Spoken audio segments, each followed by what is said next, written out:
এবং নির্দেশ এসেছেন প্রথমে নিকটতম আত্মীয় স্বজন পরিচিত ব্যক্তিদের মধ্যে গোপনে গোপনে দাওয়াত দিতে হবে। খাদিজা, আমি তোমার কাছে এই কালিমার দাওয়াত দিচ্ছি, আমি আখিরি জামানার পয়গম্বর নবী মুহাম্মদ রাসূলুল্লাহ, আর তুমি আমার সঙ্গে পড়ে নাও লা ইলাহা ইল্লাল্লাহু মুহাম্মাদুর রাসূলুল্লাহ সাল্লাল্লাহু আলাইহি ওয়াসাল্লাম। খাদিজা, তুমি এই কথাটাকে বিশ্বাস করে নাও। খাদিজা এই কথাটা জবান দিয়ে প্রকাশ করলেন, অন্তরে বিশ্বাস করে বললেন, নবীজি, আমার জীবনের শেষ মুহূর্ত পর্যন্ত এই ইসলামের জন্য আমি সর্বত্র বিলিয়ে দেওয়ার জন্য প্রস্তুত হয়ে গেলাম। বলুন সুবহানাল্লাহ। সূরাতুল কাউসার আর একটি হচ্ছে সূরাতুল আসর। কাউসার একেবারেই ছোট, তার তুলনায় এটি একটি বড়। কাউসারও 3 আয়াত বিশিষ্ট। যে এই সূরাটা হচ্ছে সূরাতুল আসর, হচ্ছে কোরআনে কারীমের 103 নম্বর সূরা। সাজানোর দিক থেকে নিয়ে কোরআনে কারীম সাজানোর দিক থেকে নিয়ে এটি হচ্ছে 103 নম্বর সূরা। জোরে বলেন, কয় নম্বর সূরা? 103 নম্বর সূরা। এই সূরা ভিতরে আয়াত সংখ্যা হলো 3টি, রুকু হলো মাত্র এই সূরার ভিতরে 1টি। এই সূরাটা মক্কার প্রাথমিক যুগে, মাক্কি জীবনের রাসূলুল্লাহ সাল্লাল্লাহু আলাইহি ওয়াসাল্লামের মাক্কি জীবনের প্রাথমিক যুগ পর্যায়ে এই সূরাটি নাযিল হয়। আমার ভাইরা, আল্লাহর নবীর দুজন সাহাবী ছিল। সে দুজন সাহাবী প্রত্যেক রাত্রে শোয়ার আগে, ঘুমানোর আগে তারা ইশার নামাজ পড়ে একজন অপরজনকে এই সূরাতুল আসর তেলাওয়াত করে একজন অপরজনকে শোনায় দিয়ে তারপর তারা ঘুমাতে যেত। তার আগে তারা ঘুমাতে যেত না। দেখা হলে ওই দুইজন সাহাবী একজন অপরজনকে সূরা আসর তেলাওয়াত করে শোনাতেন।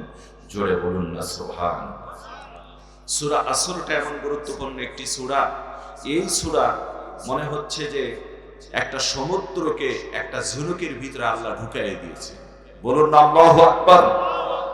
এই সূরার উপর সংক্ষিপ্ত আলোচনা হবে ইনশাআল্লাহ। বলুন ইনশাআল্লাহ।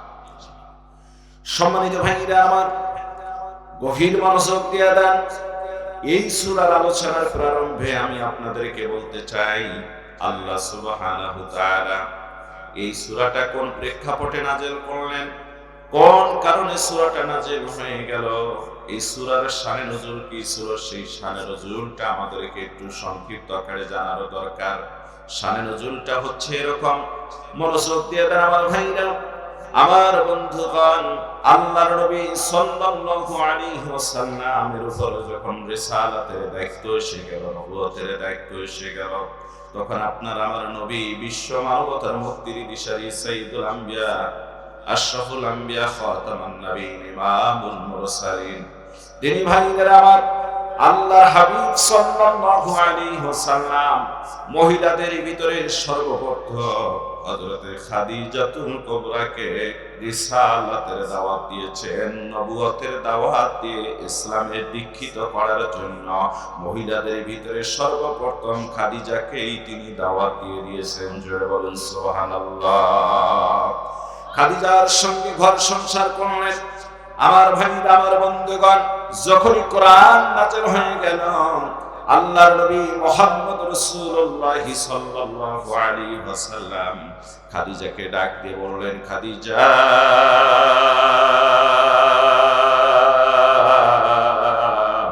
আজ তোমাকে এমন একটি কথা বলবো রে খাদিজা, যে কথাটা ইতিপূর্বে কোনোদিন আমি তোমারে বলি নাই। খাদিজাতুল কুবরা বলেন, ইয়া রাসূলুল্লাহ, ইয়া হাবিবাল্লাহ, বলুন আপনি কি কথা বলতে চাচ্ছেন। খাদিজাতুল কুবরা বললেন, খাদিজা রে, আমার উপরে যে কোরআন নাযিল হয়েছে, এই কোরআনের দাওয়াতের কথা আল্লাহ আমাকে নির্দেশ দিয়েছেন মানুষের কাছে পৌঁছায় দেওয়ার জন্য, এবং নির্দেশ এসেছেন প্রথমে নিকটতম আত্মীয় স্বজন পরিচিত ব্যক্তিদের মধ্যে গোপনে গোপনে দাওয়াত দিতে হবে। খাদিজা, আমি তোমার কাছে এই কালিমার দাওয়াত দিচ্ছি, আমি আখিরি জামানার পয়গম্বর নবী মুহাম্মদ রাসূলুল্লাহ, আর তুমি আমার সঙ্গে পড়ে নাও লা ইলাহা ইল্লাল্লাহু মুহাম্মাদুর রাসূলুল্লাহ সাল্লাল্লাহু আলাইহি ওয়াসাল্লাম। খাদিজাতুল কুবরা রাদিয়াল্লাহু তাআলা আনহা বলেন, নবী গো, আমি সাথে সাথে আপনার সঙ্গে কালিমা পড়ে নিচ্ছি, আমি আর এই কথার উপর বিশ্বাস করতেছি আপনি আল্লাহর নবী, এতে কোনো সন্দেহ নাই। আমার নবী বললেন, খাদিজা, যে কালিমা তুমি পড়লে এই কালিমার ভিতরে আমার আল্লাহ বলেছেন লা ইলাহা ইল্লাল্লাহু, আল্লাহ ছাড়া কোনো আইনদাতা নাই, কোনো বিধানদাতা নাই, আল্লাহ ছাড়া কোনো মাবুদ নাই, আল্লাহ ছাড়া কোনো মাবুদ নাই, একমাত্র তিনি আইনদাতা, তিনি বিধানদাতা, আর মুহাম্মদ রাসূলুল্লাহ, মুহাম্মদ সাল্লাল্লাহু আলাইহি ওয়াসাল্লাম হচ্ছে তার রাসূল। খাদিজা, তুমি এই কথাটাকে বিশ্বাস করে নাও। খাদিজা এই কথাটা জবান দিয়ে প্রকাশ করলেন, অন্তরে বিশ্বাস করে বললেন, নবীজি, আমার জীবনের শেষ মুহূর্ত পর্যন্ত এই ইসলামের জন্য আমি সর্বত্র বিলিয়ে দেওয়ার জন্য প্রস্তুত হয়ে গেলাম। বলুন সুবহানাল্লাহ, বলুন আল্লাহু আকবার। আমার ভাইরা, আমার বন্ধুগণ, এই ইসলামের জন্য যেমন খাদিজাতুল কুবরা রাদিয়াল্লাহু তাআলা আনহা জীবন দিয়েছেন, ঠিক যদি আমরা ইসলামের ইতিহাসগুলি খুঁজে দেখতে চাই, ইসলামের প্রাথমিক যুগে মুসলমানরা ছিল সংখ্যালঘু। এই মুসলমানদের উপর যে নির্যাতন নিপীড়ন হয়েছে, মুসলমান হাজারো নির্যাতন নিপীড়ন হওয়ার পরও কালিমা ছেড়ে দেয় নাই, কালিমার উপর অবিচল ছিলেন। হযরত আম্মার ইবনে ইয়াসির রাদিয়াল্লাহু তাআলা আনহুর পরিবারকে ইসলাম গ্রহণ করার কারণে মরুভূমির প্রান্তে আমার ভাইরা হাত বেঁধে সূর্যের দিকে মুখ করে হযরত আম্মার ইবনে ইয়াসিরের পরিবারকে রেখে দেওয়া হয়েছে। শেষ পর্যন্ত উত্তাল মরুভূমির প্রান্ত, যেখানে বালুকারাশিময়, হযরত আম্মার ইবনে ইয়াসিরের পরিবারকে হাত বেঁধে সেখানে সূর্যের দিকে রেখে দেওয়া হয়েছিল। মুসলমান ছিল সংখ্যালঘু। আল্লাহর নবী সাল্লাল্লাহু আলাইহি ওয়াসাল্লাম ওই পথ দিয়ে যাওয়ার পথে দেখেছিলেন আম্মার ইবনে ইয়াসিরের পরিবারকে এভাবে নির্মমভাবে অত্যাচার করা হচ্ছে। আল্লাহর নবী ডাক দিয়ে বলছিলেন, আম্মার ইবনে ইয়াসির, হে আম্মার ইবনে ইয়াসিরের পরিবারেরা, তোমরা শুধুমাত্র একটু ধৈর্য ধারণ করো, আমি তোমাদেরকে এই মুহূর্তে বড় কোনো সাহায্য করতে পারবো না, তবে হ্যাঁ, এ কথা আমি বলে দিচ্ছি, তোমাদের জন্য আমি জান্নাতের শুভ সংবাদ করে শোনায় দিয়ে যাচ্ছি। জোরে বলেন সুবহানাল্লাহ।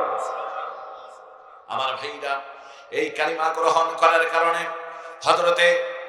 হযরতে আপনারা পরিষ্কার করে জানেন, হযরতে সুমাইয়া রাদিয়াল্লাহু তাআলা আনহাকে আমার বন্ধুগণ, আমার ভাইরা, লজ্জা স্থানের মধ্যে আবু জাহেল আঘাত করে, বর্ষা দিয়ে আঘাত করে, লজ্জা স্থানের উপরে আঘাত করে, এরপর যখন জমিনে পড়ে যায়, হযরতে সুমাইয়াকে লজ্জা স্থানের উপরে এই বর্ষার উপর হাত দিয়ে এমনই একটি ঘুরানি দিয়ে নাড়ি ভুড়ি প্যাঁচ দেওয়ার চেষ্টা করে, এক টান দিয়ে হযরতে সুমাইয়ার নাড়ি ভুড়িগুলি বের করে দেওয়ার চেষ্টা করা হচ্ছে। আর হযরতে সুমাইয়া রাদিয়াল্লাহু তাআলা আনহা পরিষ্কার করে তিনি আল্লাহকে ডাক দিয়ে বলেছেন, আমার আল্লাহ, জীবন তোমার জন্য দেওয়ার জন্য উৎসর্গ করেছি, আল্লাহ তুমি মেহেরবানি করে আমাকে তুমি ঈমানের সাথে অটুট রেখে দিও।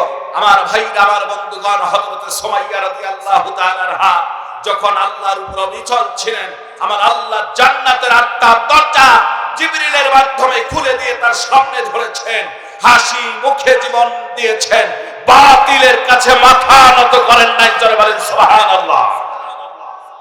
আমার ভাইরা, আমার বন্ধুগণ, সেই কোরআনের অল্প কথা আমি আপনাদের মাঝে বলতে চাচ্ছি। সেই ইসলামের প্রাথমিক যুগে, মক্কার প্রাথমিক যুগে এই কোরআন, এই সূরাতুল আসর নাযিল হয়ে যায়। জোরে বলুন না সুবহানাল্লাহ। তখন কালিমার দাওয়াত দিনে দিনে চলছে। এই কালিমা গ্রহণ করার কারণে